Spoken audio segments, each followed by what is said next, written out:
हगवणे कर्नाटकातल्या कोगनोळीमध्ये वास्तव्याला होता आणि कोगनोळीमधल्या हेरिटेज रिसॉर्टमध्ये त्याचं वास्तव्य होतं। माजी आमदार वीरकुमार पाटलांच्या मुलानं रिसॉर्टचं बुकिंग केलं होतं अशी माहिती मिळते आणि ज्या रिसॉर्टमध्ये हगवणेंची शाही बडदास्त सुरू होती त्या रिसॉर्ट बाहेरनं आढावा घेतला आमचे प्रतिनिधी शेखर पाटील यांनी। वैष्णवी हगवणे आत्महत्या प्रकरणामध्ये अनेक खुलासे जे आहेत ते आता समोर येताना पाहायला मिळतात। यामधला एक महत्त्वाचा खुलासा म्हणजे राजेंद्र हगवणे जे वैष्णवी हगवणे यांचे सासरे होते ते फरार काळामध्ये माझ्या मागे दिसणाऱ्या याच हेरिटेज रिसॉर्ट या ठिकाणी 2 दिवस वास्तव्याला होते आणि त्याच रिसॉर्ट मधली ही सगळी दृश्य आपण पाहतोय।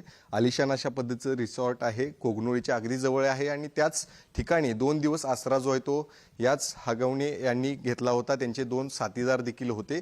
खरं तर या सगळ्या रिसॉर्टच्या मालक देखील आपल्या सोबत आहेत, त्यांच्याकडून देखील माहिती या संदर्भातली घेणार आहोत। मॅडम काय सांगाल, त्या दिवशी कोणाच्या नावानं बुकिंग खरं तर होतं आणि नेमकी माहिती काय त्या ठिकाणी देण्यात आली? प्रीतम पाटीलने केलेलं, कोगनोळीचे प्रीतम पाटील अराउंड ते आले अराउंड 8:30-9च्या आसपास आणि मग ते होते। प्रीतम पाटीलचं बुकिंग 2 दिवस होतं। 21 तारखेला सकाळी 10:30च्या आसपास ते चेकआउट झाले।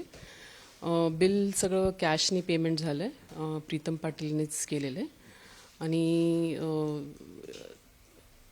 त्यांनी काय वेगळी अशी माहिती दिली होती कोण गेस्ट येणार आहेत किंवा काय? तसं काही नाही माहिती दिलेली। बुकिंग त्यांच्याच नावाने असल्यामुळे पण आम्ही पण काय हे केलं नाही की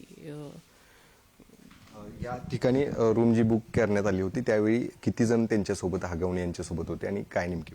हगवणेंच्या सोबत म्हणजे आम्हाला ते काल समजलं न्यूजमध्ये बघितल्यानंतर की ते इकडे आमच्याकडे येऊन राहून गेलेत म्हणून। एकंदरीतच वैष्णवी हगवणे आत्महत्या प्रकरणाला एक वेगळं वळण लागलेलं आहे, त्यामध्ये अनेक खुलासे देखील होत आहेत। फरार काळामध्ये अतिशय आलिशान ठिकाणी राहिल्याचं देखील या कुटुंबाचं काही साथीदार देखील त्या ठिकाणी होते आणि निश्चितच त्यांनी यानंतर कुठं आसरा घेतला होता, कोणत्या ठिकाणी त्यांनी जाऊन आसरा घेतला होता, कोणाकोणाची मदत जी आहे ती या ठिकाणी झाली होती हे देखील पुढच्या तपासात येणार आहे। मात्र कर्नाटकच्या मंत्र्यांच्या एका मुलानंच खरं तर त्या दोघांना या हेरिटेज रिसॉर्ट या ठिकाणी आसरा दिल्याची माहिती जी आहे ती समोर आली। त्यामुळे निश्चितच आहे या संपूर्ण प्रकरणामध्ये आणखीन कोणकोणत्या बाबी समोर येणार हे देखील पाहणं गरजेचं असणार आहे। कॅमेरामन ओंकार वळवडेसह शेखर पाटील, पुढारी न्यूज, कोगनोळी, कोल्हापूर।